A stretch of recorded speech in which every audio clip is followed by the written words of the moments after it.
Olá, amigos da Leandro Stormer, eu sou o Thiago Bizzi e esse é o Farol LS referente ao pregão do dia 2 de outubro de 2015, sexta-feira. Vamos às movimentações do nosso mercado. Temos aí na tela o gráfico diário do índice Bovespa. A gente teve uma alta bem significativa hoje, 3,8. Foi, pelas informações que eu obtive, a maior alta do ano, 3,8% de alta. E esse movimento, então, vai dando continuidade ao repique que vem acontecendo desde que o mercado testou a zona aqui entre 44.300 e 44.000 pontos. Né?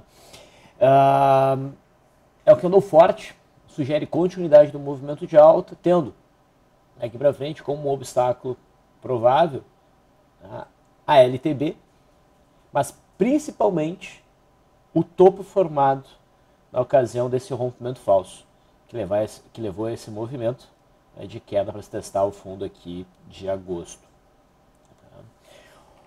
O ruim é que esse movimento não deu uma brecha tranquila para a entrada.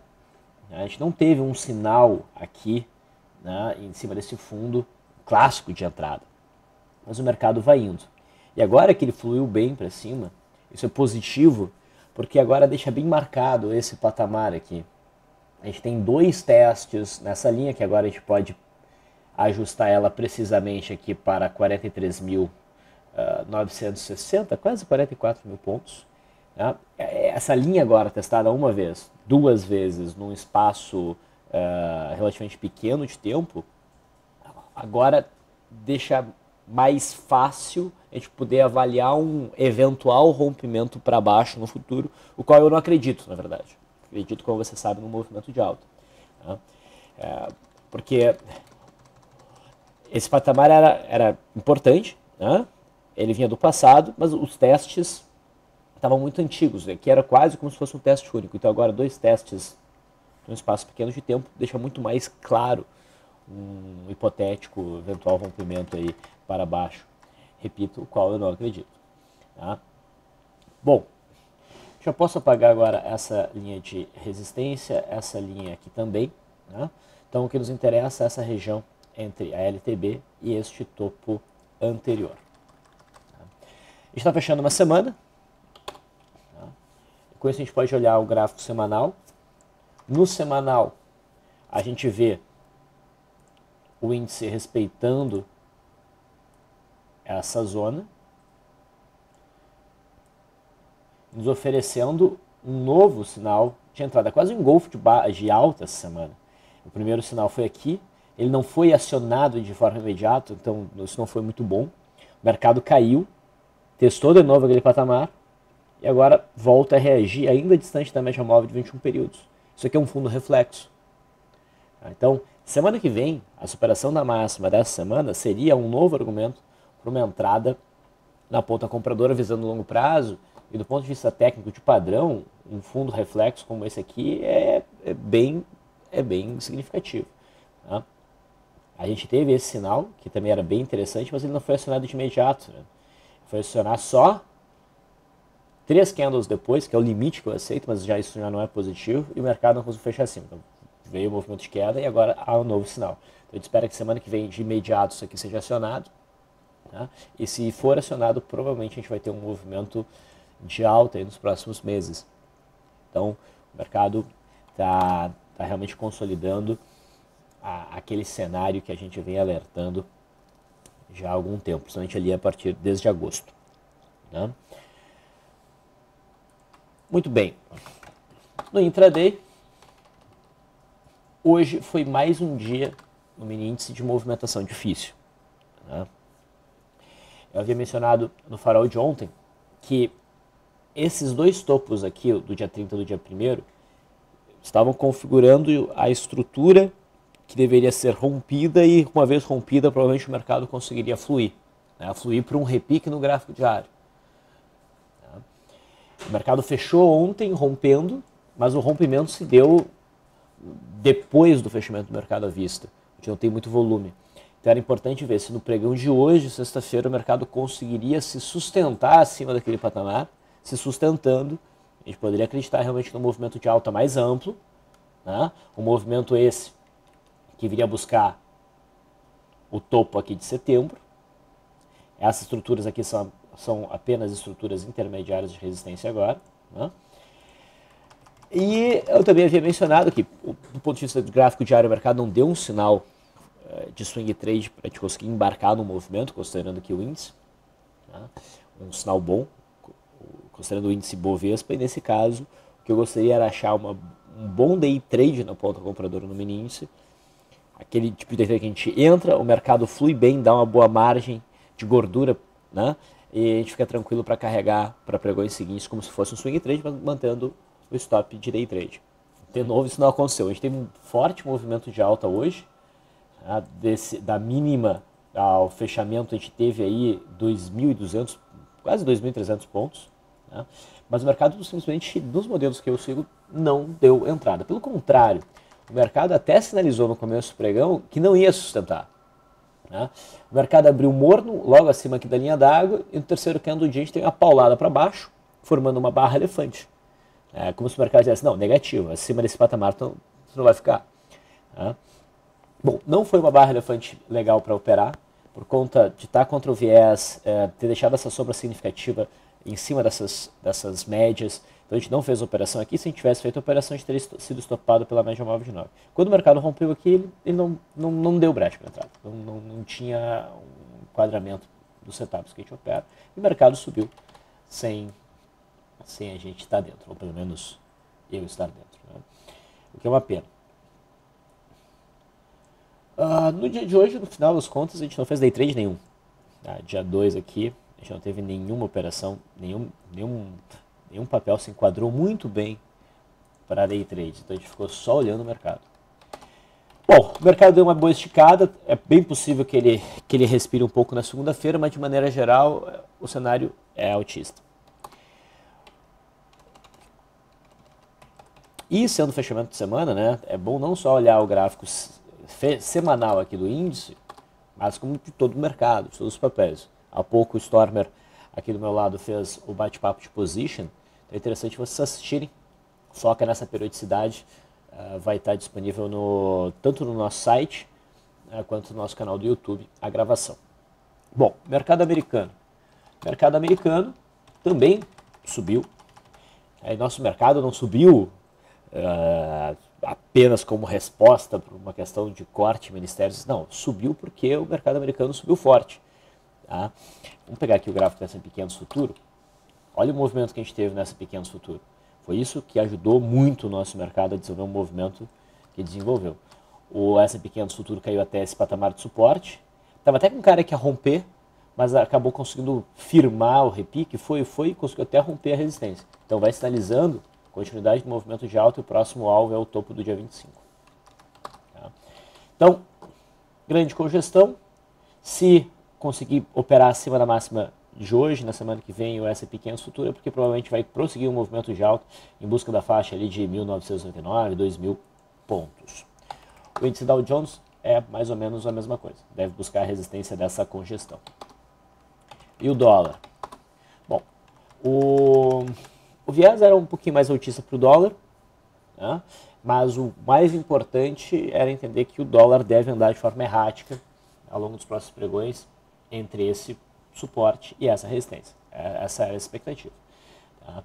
O dólar tentou um movimento de alta e acabou cedendo ao longo do pregão e mantém esse cenário de movimento lateral.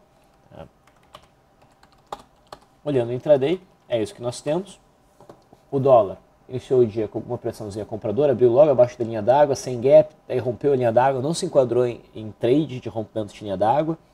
Daí testou esse patamar aqui da máxima do dia 30, marcou um topinho ali, e daí o cenário ficou interessante. Se o mercado não tivesse rompido de novo a linha d'água para baixo, tivesse voltado a subir, tivesse rompido esse topo, daí o sinal poderia ser interessante para uma compra. A gente estaria rompendo uma estrutura em gap, tendo rompido a média móvel de 200 e tendo as demais médias todas por baixo da sustentação. Mas não foi isso que o mercado fez.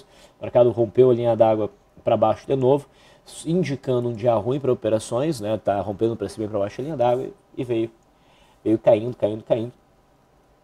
E no final das contas não se enquadrou em nenhum setup que a gente trabalha. Né? Tanto o índice quanto o dólar hoje, então, não se enquadraram. O juro sofreu uma boa pressão vendedora, né? Era o que estava mais propenso a vir buscar este fundinho anterior, está praticamente batendo lá, agora provavelmente vai testar esse patamar. Né? Se romper, deve buscar esse próximo fundo aqui. Mas não seria, na minha opinião, esse gráfico não um gráfico convidativo para vendas ainda. Tá? Bom, nos papéis, a Vale conseguiu fechar o gap, deve então manter um movimento de alta nos próximos pregões para buscar ali a média móvel de 21 períodos, mas fica com um gráfico um pouco bagunçado. Petrobras fez um forte movimento de alta. Tá? Eu havia mencionado que Petrobras até poderia se enquadrar num trade de venda por correção. O problema é a fronteirão desse gap, poderia ser de fuga, e agora fica mais claro que é de fuga. Né? A gente tentou uma operação de gap de fuga, mas ela teria sido estopada pela perda mínima aqui. Aí depois o mercado subiu forte. Para operar na venda, isso aqui era importante a gente ter algum setup no intraday que justificasse venda. Né? Idealmente uma abertura em gap de alta rompendo a linha d'água para baixo ou um primeiro movimento rompido para baixo. O mercado não conseguiu gerar esse cenário, esse sinal de intraday, pelo contrário, fez um rompimento de linha d'água para cima, tá? Não acionou em 3 candles, não ficou muito legal, não levei muita fé, no final das contas a Petrobras foi embora mesmo. Mas então a Petrobras sinalizou alta no pregão de hoje e não baixa. E vai fluindo, deve continuar esse movimento de alta agora para buscar resistência em 8,15. Ali nós temos uma resistência importante. A PTR3, se vocês lembram, eu mencionava que era o papel mais adequado para buscar operações na ponta compradora, porque é o papel que está mais forte. Tá? Enquanto o PTR4 rompeu um suporte de longo prazo, o PTR3 tentou o rompimento, não conseguiu, e mesmo nas movimentações intradiárias o papel vem se mostrando mais forte. Repara que a entrada para o gap de fuga do dia 30 não teria sofrido stop. Então quem entrou aqui está se dando bem. Tem uma resistência intermediária aqui por volta de 9,50 na PTR3, mas o gráfico sugere uma boa chance do movimento prosseguir em busca da faixa dos 10,60 no topo ali do finalzinho de agosto. Setor de cirurgia, a gente vê aí Gerdau, não faz nada de muito interessante. CSNA acionou a venda que eu havia mencionado ontem, perdendo a mínima.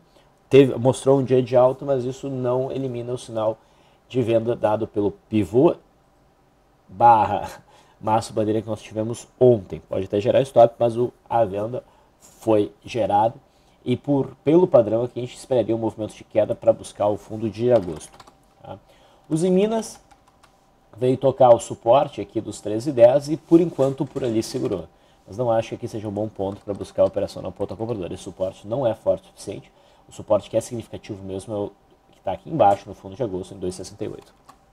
Setor bancário. O Bradesco sobe, mas mantém zigue-zague descendente. Não é um gráfico muito convidativo, né? Ainda para compras.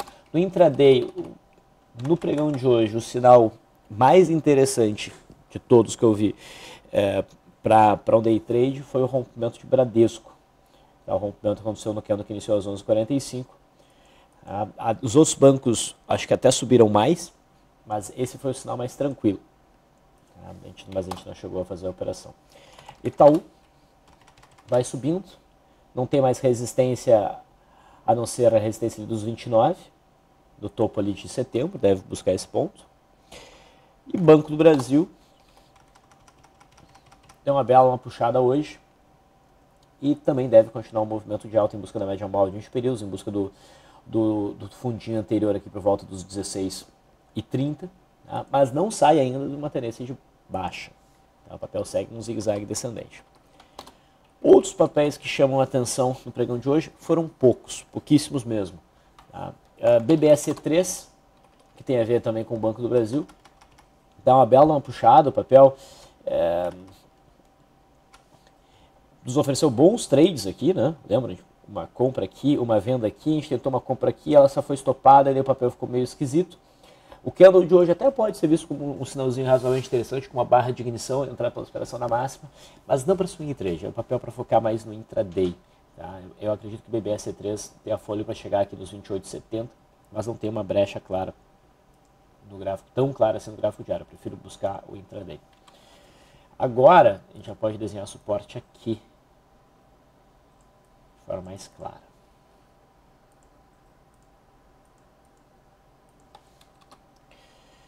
BOVA 11. Também vejo possibilidade bem melhor aqui, tá? Em BOVA 11 para uma operação por barra de ignição, entrar na superação da máxima do stop abaixo da mínima. É um cenário mais bonito, mais consistente do que o de BBSC3, principalmente por causa do volume, que é o mais alto dos volumes recentes. Tá? E tem um espaço até chegar na resistência. Espaço que permitiria alcançar RP por volatilidade. Hipermarcas, um papel interessante, se a gente olhar no semanal, vem batendo uma zona de suporte de longo prazo, por volta aqui dos R$14, R$14,30. Já poderia ser trabalhada uma operação na ponta compradora na superação da máxima na semana passada, ou né, a gente poderia esperar essa congestão ser rompida para cima, marcando um pivô. Se a gente for olhar bem, o mercado fechou um pouquinho acima do topo aqui do dia 17. Tá? Teve bom volume no candle, só que não teve margens. Então, poderia talvez buscar uma entrada pela superação da máxima. Não sei se justifica até pelo swing trade, porque o semanal está bem bonito. Entrar pela superação da máxima. No mínimo, a gente vai acompanhar esse papel ao longo da semana que vem, na segunda-feira, tentando buscar day trades na ponta compradora. O IBR